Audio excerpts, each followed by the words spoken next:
visions through my dreams, seeing myself swimming in the universe. My ancestors gave me gifts to read cards, predict and heal. My name is Daphne, but spirit calls me Babylon. Angels communicate through numbers. Intuition is so deep. The gift I fully embrace within.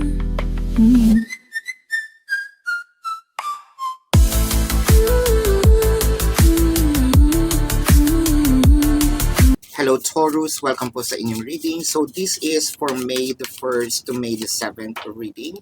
Para po sa mga bago, don't forget to click the subscribe button, smash the like button, comment below kung kayo po yung nakaka-resonate, and hit the notification bell. Kung gusto niyo pong sumali sa ating live sessions, dun po yan sa ating kabilang channel, that is Babaylan TV. No? Yan po ang ating unang channel catered for our international audience. So nagla-live din po tayo doon. And kung gusto nyo sumali, you're very much welcome to do so. Kung di nyo po maabutan, magtanong po kayo dito sa ating comment section as long as the question is answerable by yes or no. I want you to know that this is a general reading. No? Marami tayong pag-uusapan. Nandyan po ang finances or wealth, career or job, relationships of course, nandun sa mga singles, crushes, no labels or situationship, in a relationship or magjowa, no? Married couple, third party, kung lalabas, separated couples, no? Yan, i-discuss na natin lahat yan. And this is a general reading, no? You may take the reading as it is or baka konti lang yung mariresonate sa inyo. So, kung ano lang yung nag-resonate, no? Generally ito para sa kalahatan.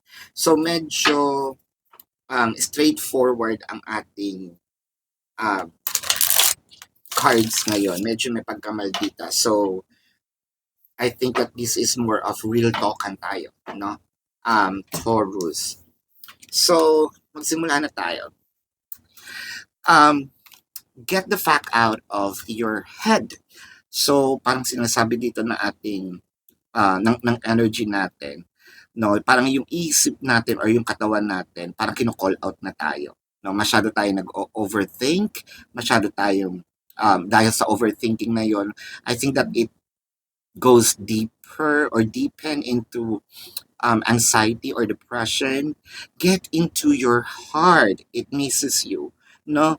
Parang sinasabi, masyado yung takbo ng utak natin. And sometimes we are also becoming too rational, wherein we forget that we need to be kind to ourselves, no? Dahil I think that meron na rin dito yung katawan natin, medyo umaangal na siya. Siguro hindi tayo nakakapagtulog-tulog, no, ng maayos because of this overthinking. Siguro meron tayong mga procrastinations in life, wherein what if kung ginawa ko yun, no? So, is this us having a reflection of what we did or what we didn't do, no? I am also seeing medyo disappointed tayo sa ibang tao, pero mas disappointed tayo sa sarili natin. It is because of hinayaan natin, no? Either gawin ng mga tao yun sa atin and somehow we allow it to happen. No, nandito tayo sa broaden yung ating knowledge or ating wisdom as of the moment. We're not just pointing fingers to others, but we're also taking responsibility. Or I think that we know that we have some contributions in what's happening in our life. It just so happened na the moves or yung executions ng solution is wala pa doon. So nandito ka pa sa part ng, kumbaga ito ay mourning, no? So, nandito ka pa sa sadness part. Wala ka pa dun sa part na eagerness of, or probably, meron kang thoughts of doing something. Of course, sino ba naman ang gustong maging malungkot? Kasi, nitong puno halaman. Sino ba naman ang gustong maging malungkot, no? But I feel like medyo ninanamnam natin itong sadness. So, hindi siya nakakatulong for now, no? Yun ang sinasabi. And I feel like medyo niro-romanticize natin itong mga overthinking na nangyayari. With the Queen of Swords, the Death card, and the Queen of Cups. So parang fluctuated or may fluctuations na nangyayari dito. When it comes to finances or wealth, so parang meron tayong gusto mangyari, lumago yung pera natin, but I feel like um, meron ditong ningas kugon sort of energy when it comes to finances and wealth. I feel like sinisimulan natin, pag nafe-feel natin hindi siya nakiklik, no, let's say a business, hindi agad to nakiklik, we, chances are we are pulling ourselves doon sa energy na iyon, agad-agad. Hindi naman kasi araw-araw Pasko, no? Dumadaan talaga, it may sound a cliche, pero totoo yan. Hindi araw-araw dumadating na maayos ang bentahan, no? And siguro kung nag-uumpisa ka pa lang, of course, you're not seeing the potentials kasi nandito pa tayo sa learning curve, marami pa tayong dapat malaman, no? Hindi lang ito yung kung ano yung naisip natin, or kung ano yung napag-aralan natin when it comes to this business. Kasi there are unusual circumstances that may arise na through experience lang, no? Of course, may mga kawirduhan din mga nangyayari na hindi natin na-foresee, pero pinanghihinayaan, blah, blah, blah, blah, blah. Pinanghihinaan tayo ng loob. Naitawid ko rin. When it comes to career and job, I feel like nandito na tayo sa part na humanap na kaya ako ng ibang source of income. Whether it is umalis ako ng bansa, whether it is lumipat ako ng company, or kung pwede lang ilipat yung mga katrabaho kong mga buwiset, no? Sila na lang yung lumipat. But I feel like hindi tayo masaya dito sa nangyayari so far when it comes to our relationship with our work or with our career, no? When it comes to relationship, singles, bakit parang paiba-iba yung napipili natin lately, no? And that's okay kasi kung single ka naman, medyo nag-iiba-iba din yung taste mo. Siguro means siguro last month nandito ka sa tall, dark, handsome na this month no parang medyo may pagka-chinito naman ang gusto mo, or dumadating yung time na sabay-sabay sila. Ay, eto pero crush ko rin to pero ang layo nila in similar, no, I mean in polarities, pero nagki-click sila sa'yo and you don't know sino ba yung gusto ko. Ganun din, parang sa mga crushes. I'm also feeling na medyo fluctuated ang energies natin when it comes to our person. Sa mga crushes, or probably no label situation. Or nandito sa situationship. Kasi parang siguro nakakakita tayo na another potential partner since wala pa naman talaga kayong commitment no ng person mo. Chances are nandito tayo sa mga pagpili-pili, chances are nandito tayo ngayon sa what if no i-divert ko yung energy ko sa ibang mga bagay-bagay. So when it comes to those who are in a relationship, nakakakita ko ng lalayo ako parang feeling ko merong something dito sa halaman. Pinunasan ko naman siya. Sa in a relationship, I am feeling na medyo ang ating emotions is, and probably married couple, isama natin yung third party. Hindi natin alam kung tayo ba'y natutuwa or naiinis no, dito sa person natin. Chances are, may mga bagay-bagay dito na hindi natin nagugustuhan. Hinahanapan natin na rational no, explanations. Kaya siguro nag-overthink tayo. Let's say, kasi may fluctuations of energy. The fluctuations of energy might be coming from your person. Let's say si person siguro ay lately, no, napag kikikita or hindi masyado nakikipag-usap or si asawa, no, medyo late palagi ang uwi. So, napapraning tayo, na-ansya tayo, no? Um, let's get some more cards. Separated person, a separated couple. So, nandito yung inis din. Kasi bakit hindi siya nag-reach out? Ikaw naman, ayaw mo naman mag-reach out. Minsan iisipin mo, ako ba ang kailangan mag-reach out o siya ba? No? The Four of Wands, the Two of Pentacles, the Temperance. Nandun pa rin yung wanting. Nandun pa rin of yung gusto kong ayusin. Of course, kasi nandito ka sa situation na medyo magulo ang utak mo ngayon dahil hindi mo alam kung paano ito i-resolve. Of course, nandito ka sa part na medyo ayoko na nung ganitong situation when it comes to finances and your career. Finances and your wealth.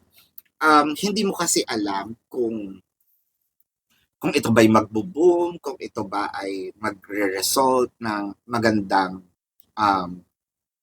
sabihin natin hangarin, ng magandang harvest. But then again, I feel like you need to push more, give it take risk, no, a calculated risk.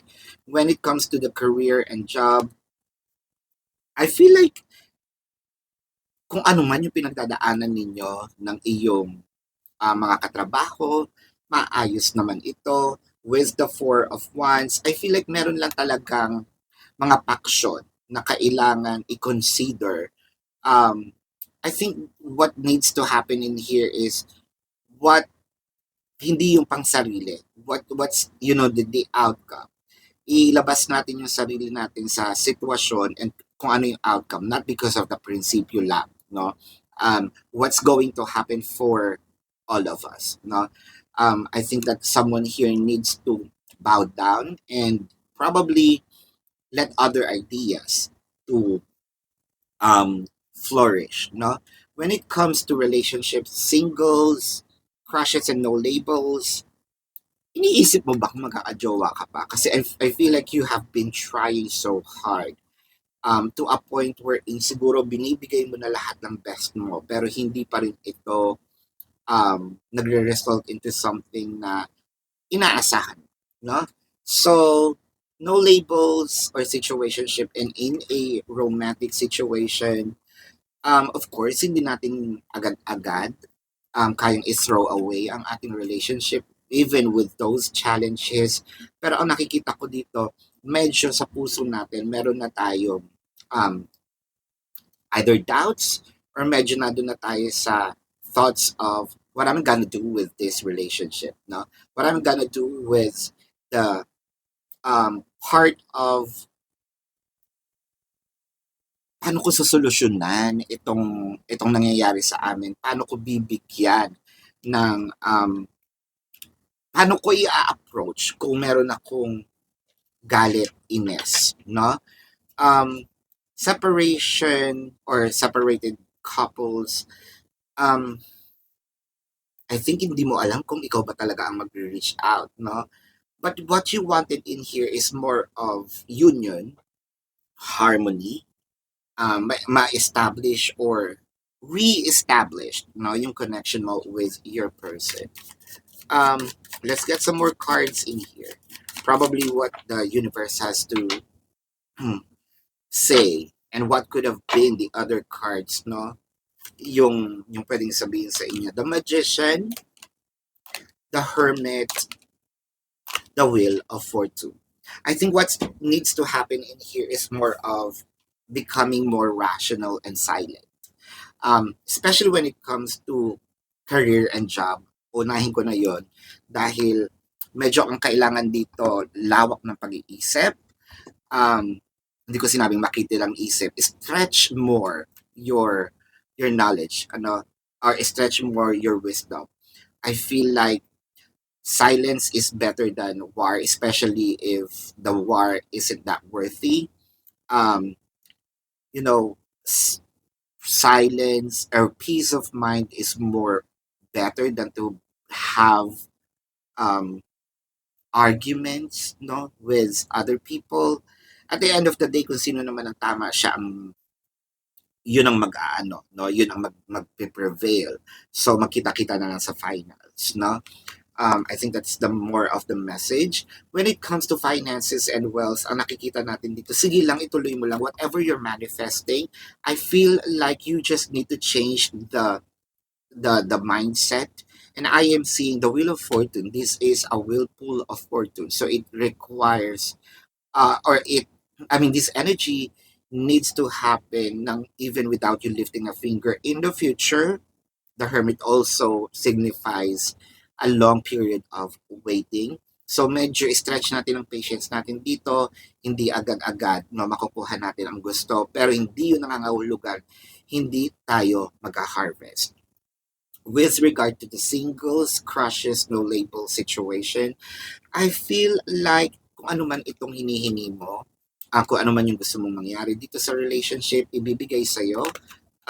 Especially yun nga lang, medyo kailangan lang ng konting pasensya at konting, sabihin natin, tiyaga. No? Kapag may tiyaga, may nilaga, the wheel of fortune, I feel like you are going to have a relationship with someone that you are wanting. Kung meron ka mga checklist, especially sa crushes and no labels, I feel like eto na siya. No? Eto na yung taong yon. But you just have to wait for the right time to happen. No? In a relationship, marriage, and third party situation, um, lawak din ng pag-iisip, more of wisdom than emotions, no? Um, I think that more of kesa magpadala tayo sa ating emosyon, itanong muna natin, no? Ito ba ay makakabuti sa relationship or baka naman nafe-feed ko lang yung ego ko magtampo, no? Or nafe-feed ko lang yung ego ko na wag siyang kausapin, nafe-feed ko lang yung ego ko na wag itong bigyan ng solusyon for now, no? Just because of I want to prove something, no? I think that you can also give or express your thoughts even kahit nag-uusap kayo, no, ng malumanay. Silence sometimes with regard to your situation, married couple in a relation third party, I feel like silence is not the best way to handle the situation. You are different, no, from the finances and the career. Dun sa mga separated couple, I feel like may pagkakaayos naman dito, no? And wag natin i-force dahil I feel like your person's going to do that for you. So let's get message from the universe. What the universe has to say. No, you are doing your best, and that is enough.